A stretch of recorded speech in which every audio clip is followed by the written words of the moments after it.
আমার মেয়েকে দাও। তুমি তো বলছো আমার মেয়েকে তুমি অনেক ভালোবাসো, তাকে পেলে তুমি ভালো হয়ে যাবে, তাহলে আজ পরীক্ষা দাও। তখন ছেলেটি বলল, আমি আপনার রোগা মেয়েকে বিয়ে করতে পারবো না, আমার কি সুস্থ মেয়ের অভাব নাকি? এ বলে সে চলে গেল। বাবা তখন কেঁদে কেঁদে মেয়ের কাছে সব খুলে বলল।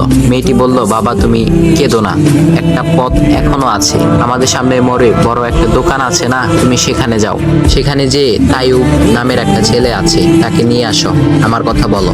তখন মেয়েটির বাবা ছেলেটিকে নিয়ে আসলো। মেয়েটিকে দেখে ছেলেটির চোখ ভিজে পানি পড়তে লাগলো, কারণ মেয়ের বাবা তাকে সব খুলে বলেছে। তখন ছেলেটি মেয়েটিকে বলল, তুমি আমাকে একটা কিডনি দিবে? ছেলেটি বলল, কিডনি দেবার জন্যই আমি এসেছি। মেয়েটি তাকে বলল, তুমি কি চাও?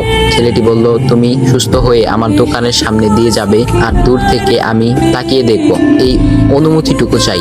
এ কথা শুনে মেয়েটিও ও তার বাবা তাদের চোখের পানি ধরে রাখতে পারলো না। অবশেষে মেয়েটি বিছানা থেকে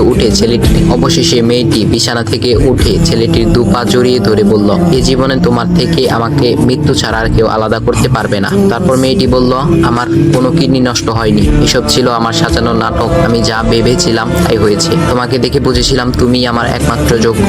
এখন ভাই তোমাদের এত সুন্দর একটা গল্প শোনালাম, কিপটামি না করে ভিডিওতে লাইক দাও আর একটা কমেন্ট করো।